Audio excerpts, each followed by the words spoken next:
So my background for the last 20 years, I've worked with architecture and engineering firms and other construction professionals on their insurance and risk management needs. So BIM is something that I've personally been aware of since kind of the early 2000s, in initial dialogue starting with some of my clients. But before we kind of get into that, the theme today is beyond BIM, so I thought I'd kind of go back a little bit and kind of get to BIM for those of you in the room who are kind of maybe a little bit greener or newer to this discussion. So what I thought would make sense, do I have to point at you for the slide then? Is this the remote here? Oh, this is the remote. Okay, thanks. Appreciate it. So what I thought I would do is kind of step back and kind of look at where we are, right? So you're here to learn about BIM. BIM's being adopted into the construction industry. I thought it makes sense to give this historical example. This is an example of how design and construction industry at times move slower than we might hope, despite setbacks, good ideas, and perseverance. So this image here is Fausto Verenzio's cable stay bridge, which goes back to 1595. And this was, in fact, kind of the first known kind of cable stay suspension bridge design. And, you know, 1595 seems like a very, very long time ago. But what might surprise some of you is it really wasn't until 1817, that the first suspension bridge was actually built. There's no proof that Verenzio's bridge was ever designed. So the first bridge that's known from this design is from 1817, which is the Dryburgh Abbey footbridge. This is not that footbridge because that bridge collapsed 5 months after it opened in January of 1818. But this type of bridge was undergoing a period of rapid growth in popularity, a lot of interest in this type of design. So after redesign and replacement, the initial bridge was replaced, but it collapsed again in 1838. The 1818 collapse, together with the collapse of another bridge in Germany, a similar design but shorter, in 1824, had a very negative impact on the reputation of cable-stayed and suspension bridges. And the design was all but abandoned for more than a century. But the interesting thing when you think about the comments and the views that that type of technology was abandoned was 2 years after the first one collapsed, this one was built and is still standing today, pretty much 200 years later. When this was completed, it was the longest bridge of its kind with a total length of 449 feet. So that takes us to today and where we're at. And the reason I've kind of gone through this is it shows that with perseverance and interest and dialogue, things that don't necessarily go smoothly out of the gates will persevere and catch on if they're a good idea. And we're here today to talk about BIM, and I'm going to go into some of the reasons why I believe BIM is a good idea. So the Rusky Bridge was completed in 2012, currently the longest cable stay bridge at 10,200 feet. So obviously, in today's world, things that are adopted and accepted much swifter than they have been in the past. All you have to do is look around you to see this. With phones, other means of technology, it is coming on much faster and quicker and being adopted in a much more positive light than things in the past when they went wrong. There weren't likely sessions like this back in time when these bridges were having issues. Had there been, maybe the Rusky Bridge would have been delivered much quicker than it was. So if we look around at other industries and technical advances that do exist, the automobile industry is a key example. I'm pretty sure when envisioning the horseless carriage, no one envisioned the driverless horseless carriage, but we are at that point now with autonomous vehicles. I recently attended a session put on by the consulting engineers where one of the focuses was autonomous vehicles and their future. It's only a matter of time before we see these more readily on our road system. The aviation industry is another industry where there's been a huge advance with remote drones.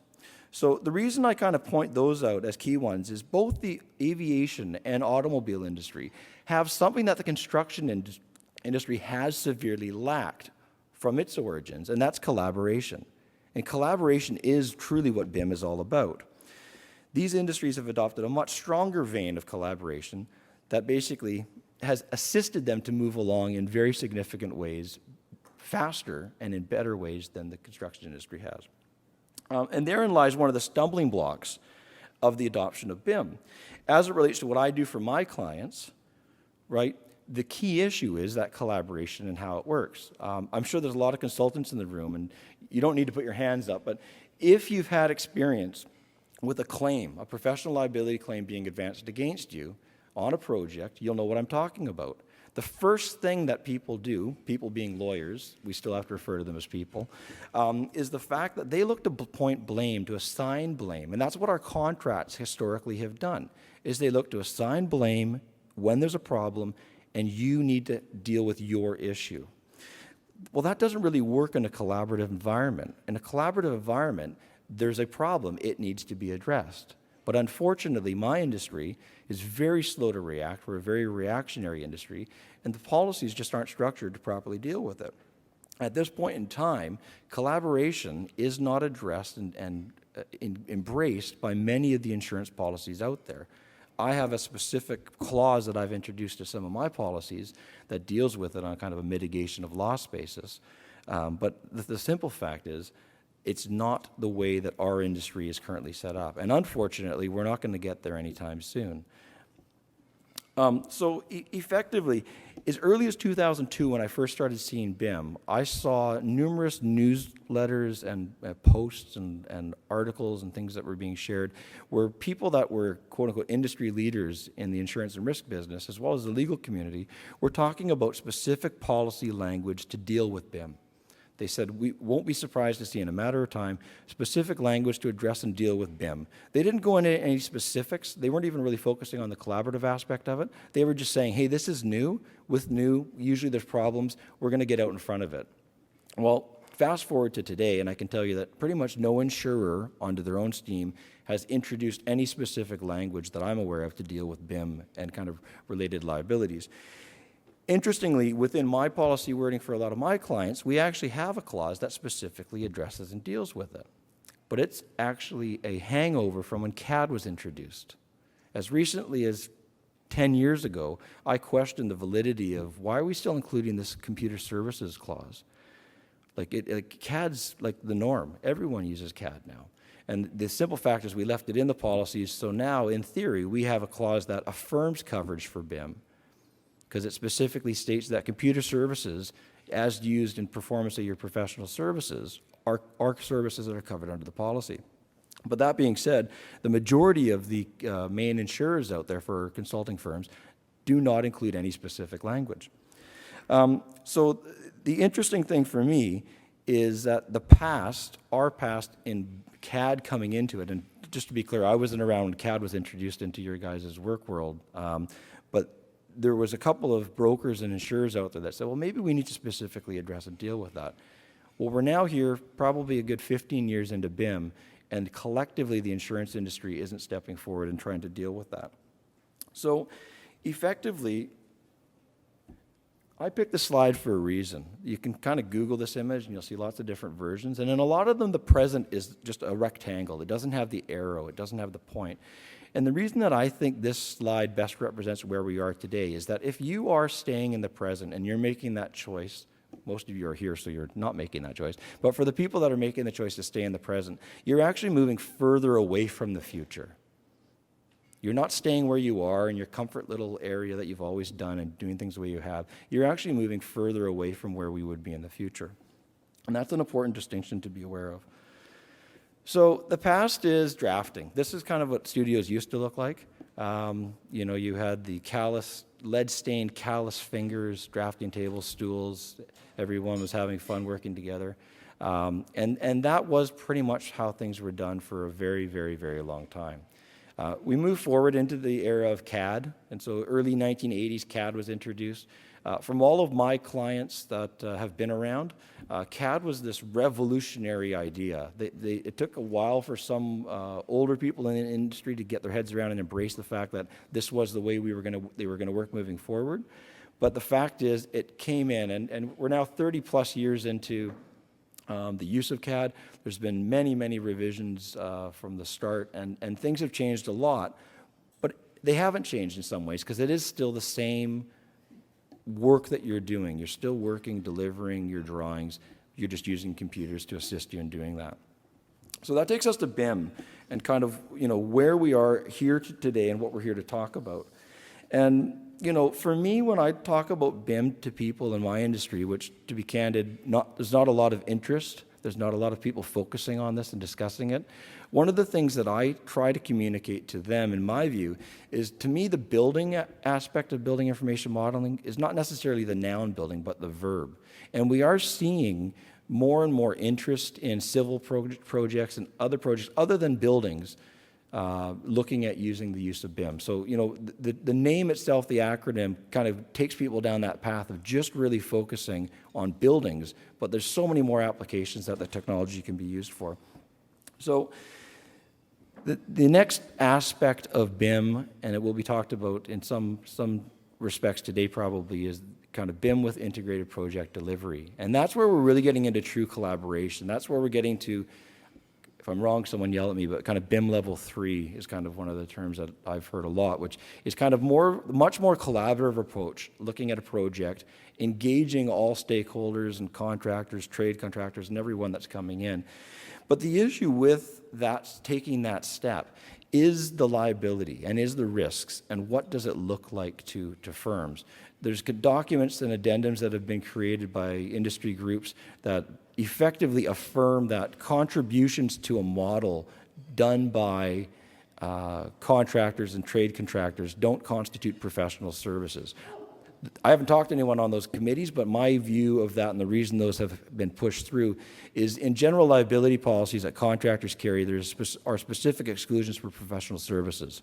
So they wanted to be clear that, hey, if we're giving advice based on our past experience, we're not picking up a liability that isn't necessarily going to be covered by our insurance policies. So, I think from this standpoint, Aylin is going to talk to us later today about something that a lot of people in the construction industry probably haven't given a huge amount of thought to, and that's BIM with augmented reality and virtual reality.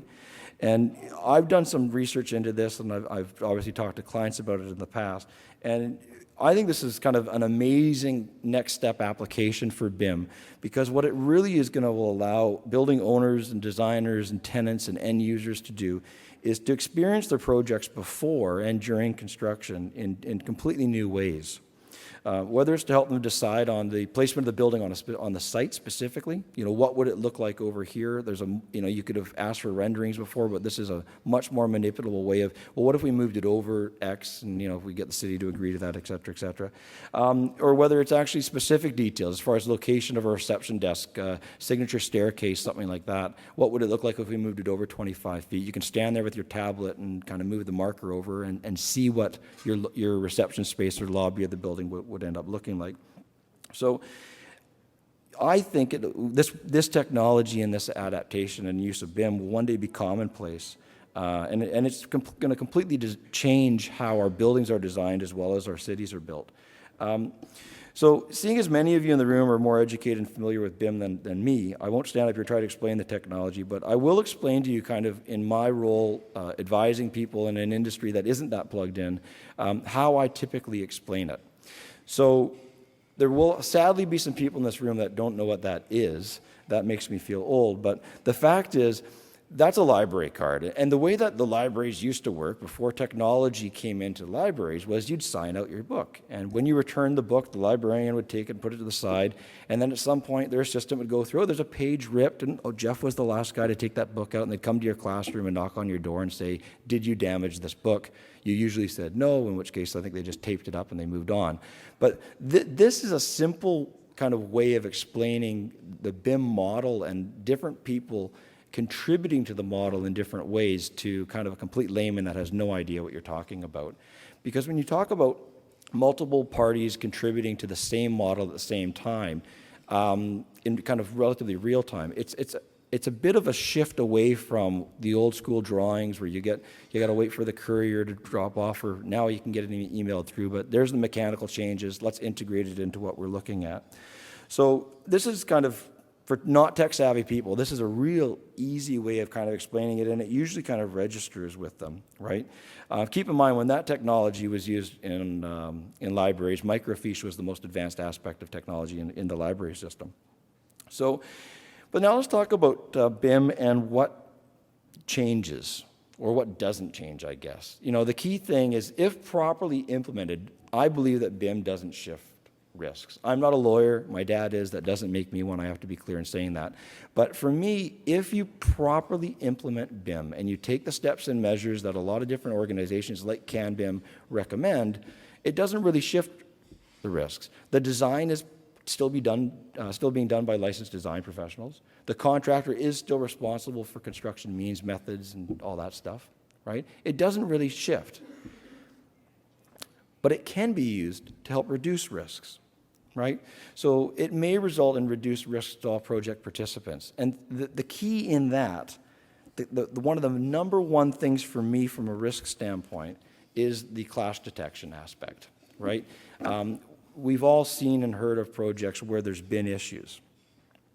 And so for me, this is probably one of the most important aspects of that. So clash detection, and what does it mean to you as professionals and as people in the construction industry? I've always wondered when you see these that they're photoshopped, because I can't imagine anyone actually doing that drywall, or if someone just really did it as a joke. But the simple fact is, clash detections do occur on construction sites, and they can be very expensive.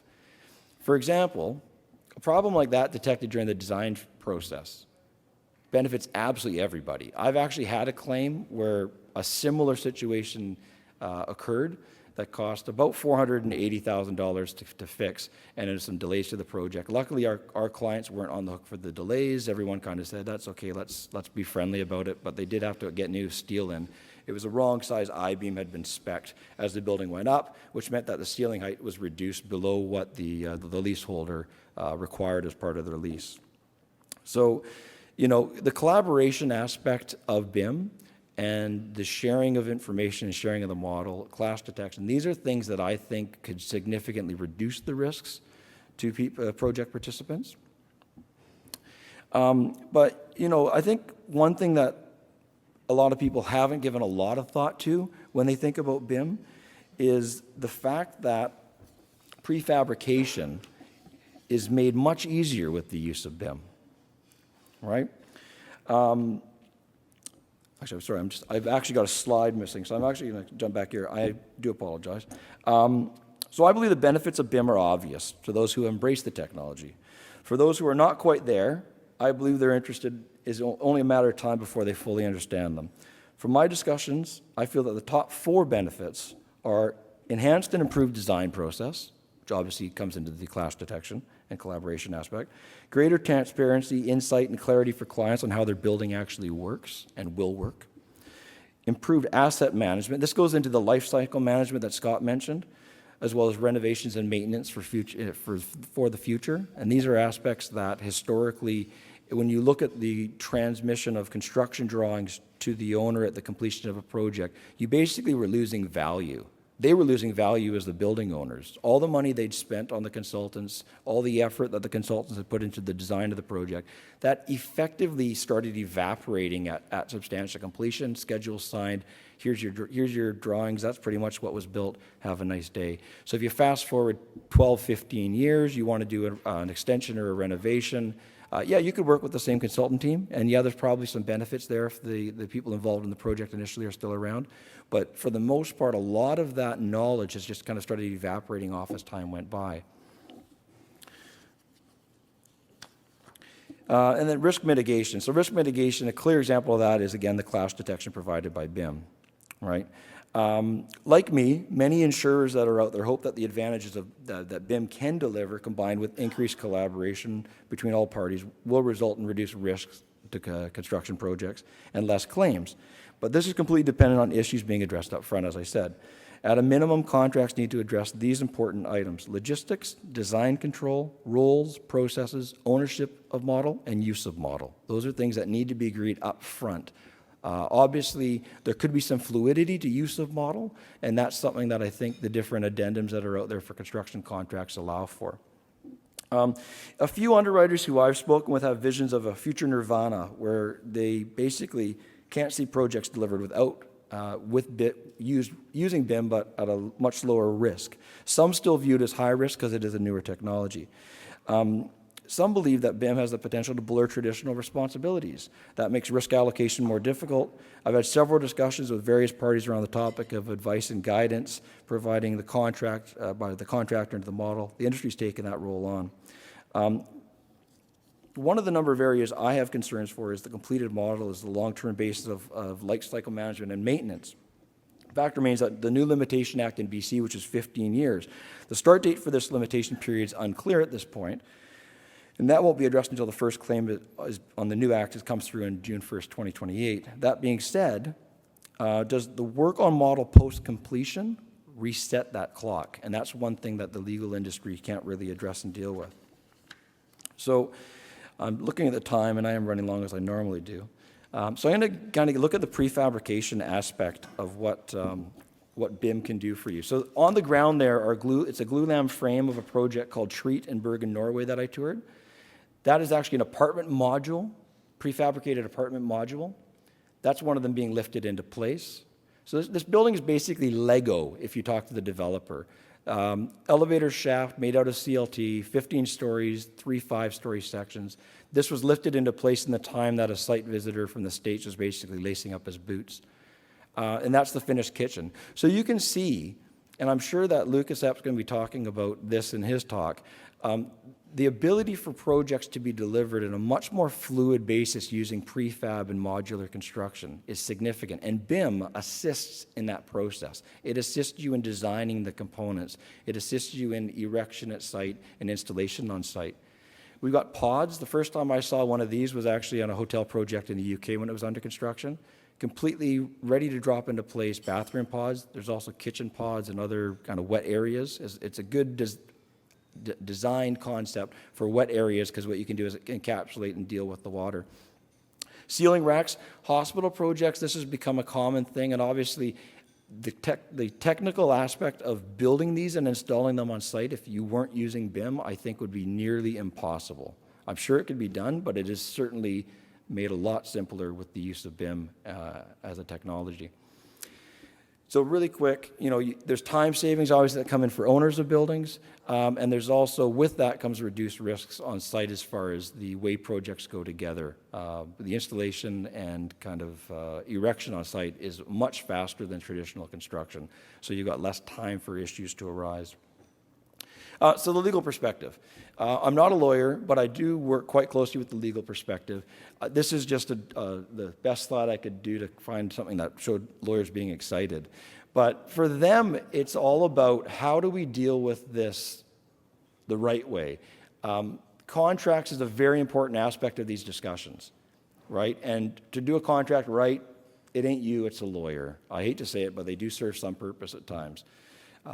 So they are probably, for the most part, the plaintiff's bar that sues people are waiting for the wave of projects to come through. They're waiting with bated breath to see what will happen in time, because I'm sure there will be issues that will come to light, and if the outset of a project, early project, wasn't well thought out, there will be a lot of gray areas about who is responsible for what as far as their contributions.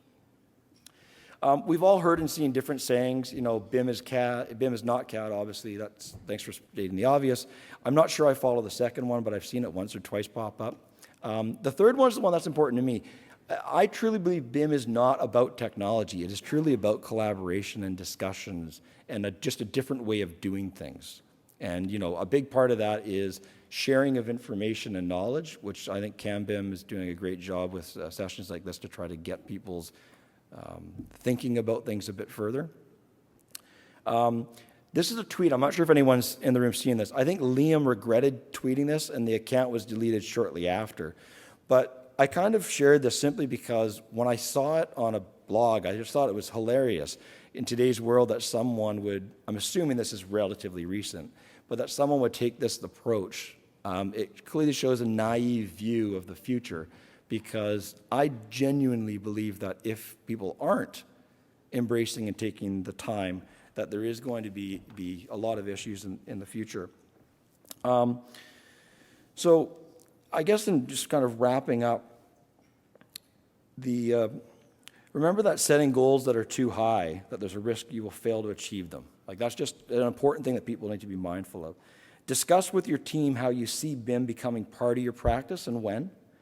And if you think you can't afford to invest the time and money and energy in BIM, you're wrong. It's a simple fact that you can't afford not to. So I thought I'd finish really quick with 2 images of the Market Hall project in Rotterdam. When I first saw this, I have to admit, I thought it was just a rendering, and I looked at it really, really closely, and then I did some research. And when I found out it was a real building, I just thought it was one of the most surreal things I'd ever seen. And when you look at the scale of it, it really is something of a marvel. My personal view is I doubt very much that that building could have ever been delivered without BIM, because there's so much in it that I find unique. And I think whilst there are a lot of great structural engineers out there, without the technology, I think there would have been a big struggle to deliver this one. So thank you very much for your time this morning. If you have any questions, by all means, I'll be around during the day. So I appreciate it. Thank you.